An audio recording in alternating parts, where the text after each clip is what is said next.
বন্ধুরা, আপনি যদি মনিটাইজেশন পাওয়ার আগ মুহূর্তে এই কাজগুলো বা এই সেটিংগুলো যদি আপনি অন না করতে পারেন, সেক্ষেত্রে আপনি যতই কষ্ট করে যতই পরিশ্রম করে আপনার 1000 সাবস্ক্রাইব এবং 4000 ঘন্টা ওয়াচ টাইম আপনার চ্যানেলের ভিতরে আপনি কাউন্ট করলেও বাট আপনার মনিটাইজেশন আপনি পাবেন না। তো কিছু স্টেপ আপনাকে মাথায় রাখতে হবে, কিছু সেটিং আপনাকে অন করতে হবে এবং কিছু নিয়ম আপনাকে মানতে হবে।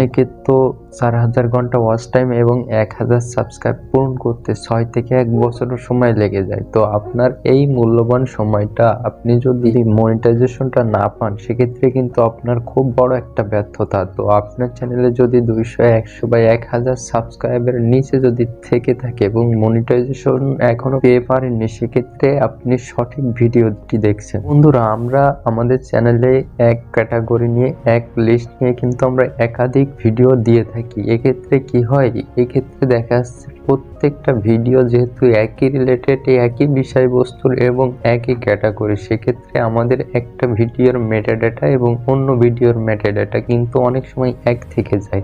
তো যখনই আপনি মনিটাইজেশনটা অন করার জন্য বা অ্যাপ্লাই করার জন্য আবেদন করবেন, তার ঠিক 2 থেকে 3 দিন আগে আপনি দেখবেন যে আপনার একটা ভিডিওর টাইটেলের সাথে অন্য ভিডিওর টাইটেলের কোনো মিল আছে কিনা। আপনার চ্যানেলের ভিডিওর উপর একটা এক্সপেরিমেন্ট চালাবেন এবং আপনার একটা ভিডিওর ট্যাগের সাথে অন্য ভিডিওর ট্যাগগুলো হুবহু সবগুলো মিল আছে কিনা। 2-1 মিল থাকলে কোনো প্রকার সমস্যা নেই। তারপরে আপনি যে ডিসক্রিপশন বক্সটা লেখেন, ওই ডিসক্রিপশন বক্সে আপনি হিউজ পরিমাণ ট্যাগের যে ইউজ করেন, এটা কিন্তু ইউটিউবের কোনো রুলসের ভিতরে নাই। আপনি যখন মনিটাইজেশনটা অ্যাপ্লাই করার আগ মুহূর্তে যদি আপনি আপনার ওই ডিসক্রিপশনের ওই ট্যাগগুলো না মুছে দেন, সেক্ষেত্রে কিন্তু আপনার মনিটাইজেশন ইউটিউব কখনোই দিবে না। আর একটা জিনিস, আপনি যখন আপনার ভিডিওটা ছাড়বেন, তখন ওয়াইটি স্টুডিওর এই অপশনটাতে যে আপনি দেখবেন যে আপনার এই অপশনটা সিলেক্ট করা আছে কিনা, নো ইটস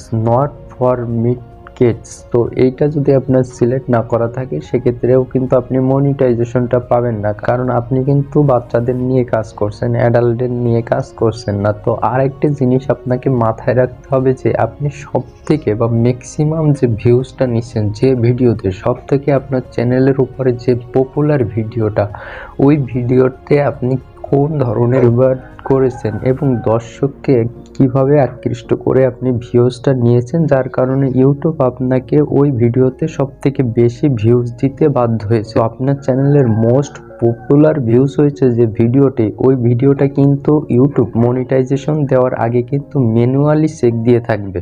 তো ওই ভিডিওতে আপনার কোনো রিউজ কন্টেন্ট আছে কিনা, ফেয়ার ইউজ কন্টেন্ট আছে কিনা, বা ওই ভিডিওতে আপনি কোন ধরনের মেটাডাটা দিয়েছেন, কি ধরনের টাইটেল দিয়েছেন, কোন ধরনের থাম্বনেল দিয়েছেন, আপনার ভিডিওর সাথে আপনার থাম্বনেলের মিল আছে কিনা, সব কিছু মিলেই কিন্তু আপনার ইউটিউব ওই ভিডিওটাকে একটু ভালো করে দেখবে।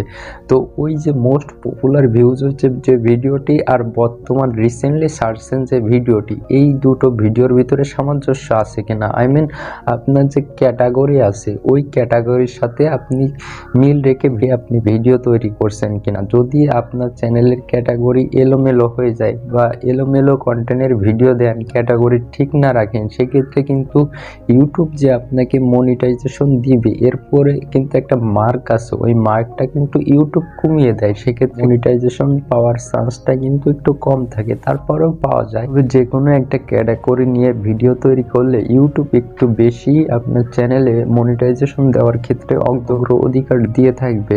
আর আজকের ভিডিওতে যেগুলো কথা বললাম, এই দিকটা যদি আপনি মাথায় রাখেন, সেক্ষেত্রে আপনার চ্যানেলে মনিটাইজেশন পাওয়ার ক্ষেত্রে কোনো প্রকার বাধা থাকবে না এবং ইউটিউব অনায়াসে আপনাকে মনিটাইজেশনটা দিয়ে দিবে এবং অ্যাডসেন্সের পথটা আপনার জন্য সুগমন হয়ে যাবে।